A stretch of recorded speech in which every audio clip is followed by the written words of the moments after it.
Welcome back. You're listening to Get Real with Bob and Stacy. You're joining us for our Leaders and Legends segment, and we have a very special guest joining us by phone today, Farai Chideya, author of The Episodic Career and professor at NYU. Welcome to the show, Farai. Thank you so much. I want to give a little more detail on Farai's background. She has a 20-year career history as an award-winning author, journalist, professor, and lecturer. She's appeared on public radio, all kinds of different shows. She speaks about race, politics, and culture. Chideya moderated a Democratic presidential debate in 2003, and she's a commentator for CNN, MTV, Fox, MSNBC, BET, Oxygen. You're basically all over the place. So amazing biography, and it is a pleasure to have you on today to talk about your book, Farai. Oh, well, I just can't say enough about what you do, which is really critical. It's critical for us to share information with each other, and thank you. So tell us about your book. I know it's broken down into 4 sections. Explain what the 4 sections of the book are about. Yeah, well, first of all, let me just quickly say why I wrote this book. Sure. I'm known more for writing about politics. And I was traveling around in 2010 covering, basically the midterm elections. And I found that everything about politics led back to jobs. Mm-hmm. So the book is broken into 4 sections. One is called The New Realities of America at Work. It gets into what happened to us during the Great Recession, how we're recovering, how different people are doing. There's an self-analytical section where you can take a test and put yourself into one of 16 archetypes. And I really did some really deep survey research that will help you sort of determine what you want from work. And then I look in the the latter 2 parts at how to make decisions, like basically including when to leave a job and how to leave a job. And also, what is America needing right now? There's all this talk about, the death of the American dream. And the last section says, well, what do we really need to do to rebuild the American dream? So in today's day and age, how do you think it's best for somebody to even search for a job? Well, I got surprised because I am a reporter, not a job expert, but I make myself an expert in everything I report on. That's part of my job. Mm-hmm. And I found that online job search is what everyone thinks works, and it only works if you also add networking, meaning, it works for some people, but basically knocking on doors of local businesses has a much higher rate for employment than online job search. And there's different reasons for that. One is that obviously if you go to a local business, and usually smaller businesses, they will know immediately whether or not they have a need. If you send an email to a recruiter, they might have to go up the food chain several times to even find out if the job is still open. Secondly, a lot of times companies do post jobs purely as a formality. They have an internal candidate, and their rules say we can't give this person the job without listing it, but they list it, but it's not really open. And finally, sitting around staring at a screen all day is just not that empowering, and people kind of click and click and click. But what I have seen, I went to, for example, a job center in Arizona where at the time this city had a 26% unemployment rate. So I would see people looking at jobs and then on Facebook, looking at jobs and then cat videos. And, it's really easy to get distracted. Right. So what you need to do to really make it focused is that you need to combine any kind of job search, online or offline, with networking. That is the secret sauce today. And networking is not something just for CEOs. It's not something just for white-collar workers. Networking means talking to people if you need a job or if you want to improve your job and saying, this is what I want, which means you have to know what you want, or I'm open to these things, and do you know anyone who I can talk to? Doing informational interviews, which means that that they might not have a job now, but you want to get yourself in the door. It really means being proactive. It's so interesting because I'm hiring for my firm right now. I have about 400 employees, and we are looking for a new person in our bookkeeping department. And my partner's like, just put a ad in the local, like Craigslist or one of those sites. And I said, I really, because it's like dealing with such an important piece of our business, which is the money, I'd rather find somebody within the network of people we know, because we can train the position. It's more important for us to just find somebody we trust. So let's dig into the network of agents and the people that work for us and find someone. Yeah, I mean, and the reality is that's the way that most employers think, because you want someone reliable. Right. It takes time to find an employee. Right. But what people also have to know is that you can create those relationships. So in most cities, there are all sorts of meetup groups. You can meet new people who are in your field. I have a friend, for example, who went from being a touring DJ into a sound engineer at a radio station to a computer programmer. And he did it through a mix of skills training. I mean, the people who are sound engineers have a lot of the same skills that you need to be a programmer. And he went to all these meetups and he found out what he needed to learn. And even if you're in a rural area or somewhere more remote, there's a lot of online resources where you can be part of a virtual community. So I would say that for everyone, networking means that you're not alone. And if you don't have the contacts, you can make them. Wow, that's awesome.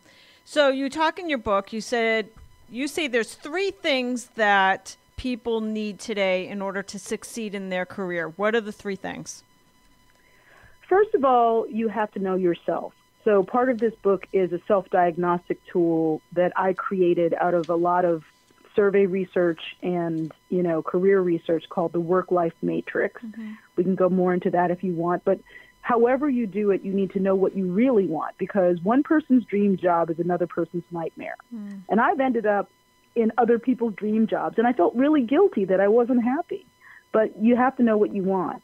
Secondly, and I think this is a real change for today, you have to know what the market is doing. You have to know if your industry is rising or falling. You have to know if your local industry is rising or falling, because maybe you're in an industry that used to be in one part of the country and it's moving to another part of the country or another part of the world. And finally, you need emotional resilience. You need the ability to pick yourself up, dust yourself off, and start all over again. And I have a lot of stories in this book of people who have been long-term unemployed, got fired from their dream job, or in one case even became homeless, and they fought their way back. And if you don't have that fighting spirit, it's going to be a rough road for you. Wow. So can you share, I don't know what I want to dig into first. I definitely want to dig into the work-life matrix, but could you share a couple of the stories? I know your book is just jammed with all kinds of stories, real-life stories of people. Can you share a couple of your favorite stories from the book? Absolutely. I'm going to share 3 people who I think are at very different kind of income, skill levels, and so to show how it applies in all cases. So one of them is a woman named Hazel, who was in Yuma, Arizona. Her father was dying, and she decided she'd been an HR professional for years, and she had a great reputation, so she went to take care of him, moved from Arizona to the South where she was originally from. And when she came back 8 months later after he'd passed away, it was the depths of the Great Recession. And Yuma had a 26% unemployment rate. She could not find anything. She tried and tried. She spent down all of her savings and ended up homeless. She had a son who was in college, so he couldn't help her out financially, and he couldn't even put her up because he was living in a dorm. And so, she spent her last night in housing crying her eyes out, packed up everything in her car, moved into a shelter. But because she is a woman of generous spirit, she started doing sort of like freelance job placement in HR in the shelter.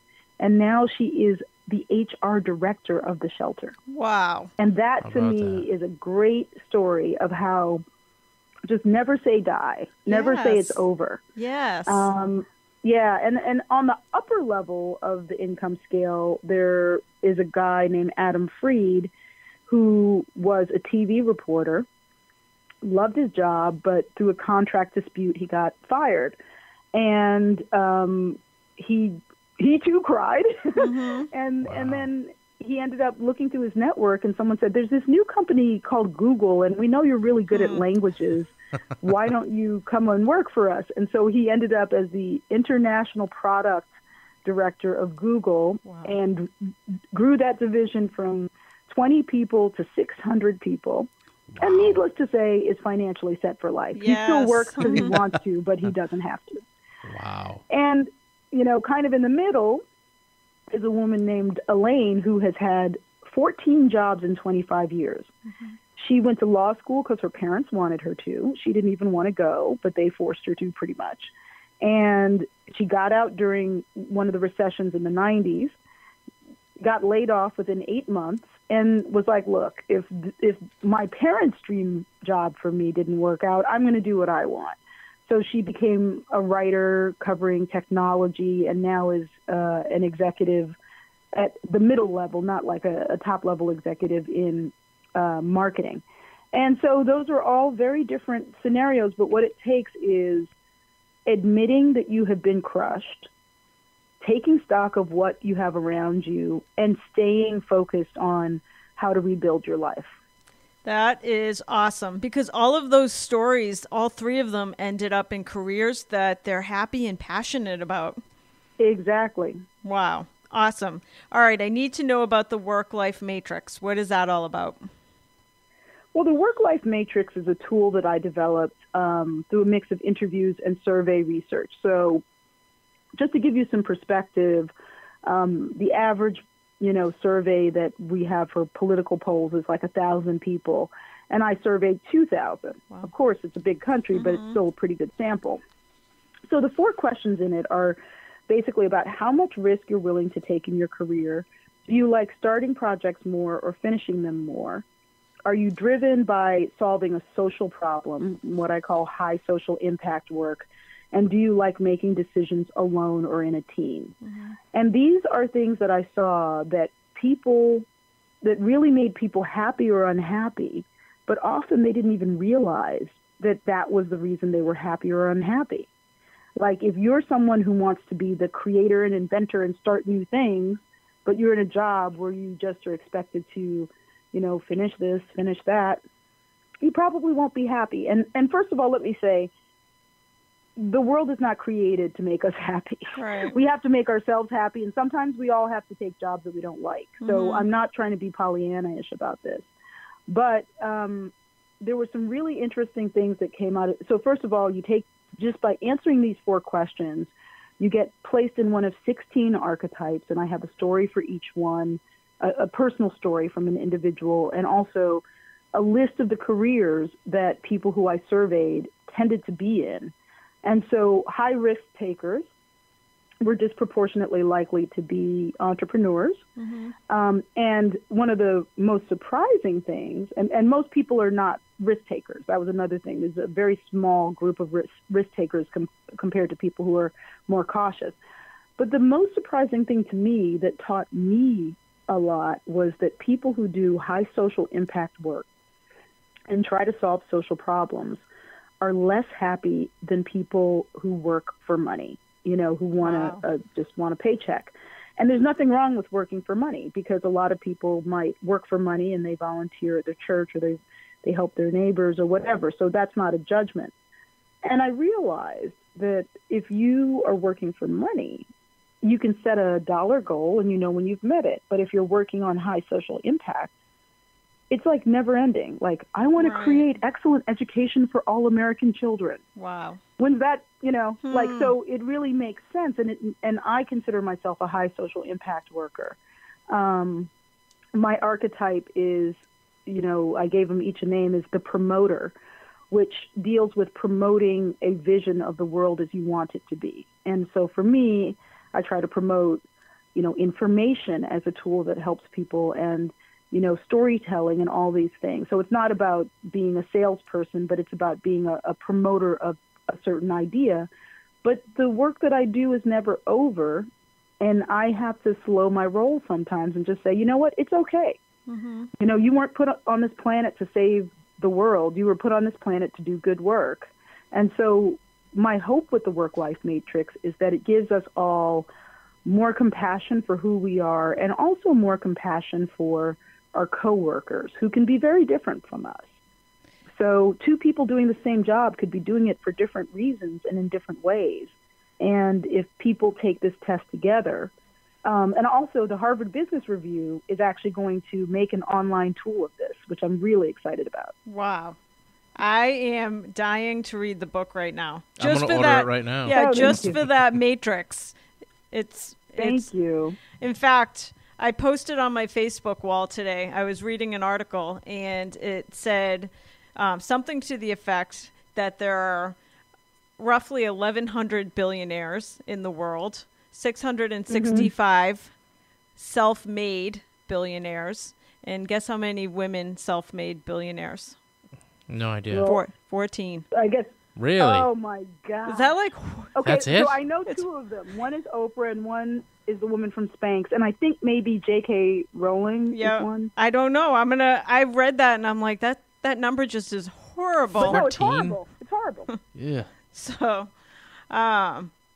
this is awesome. The Episodic Career. Anybody interested in checking out this book, you can find it at Amazon or your local bookstore. It is The Episodic Career by Farai Chideya. Thank you so much for joining us today. You are amazing, and can't wait to read some more on the research you've done and the stories that you share. You both are amazing, and I thank you so much for what you're doing. Thanks, Farai. That's going to do it for this episode of Get Real. Make sure you tune in again next weekend. Thank you.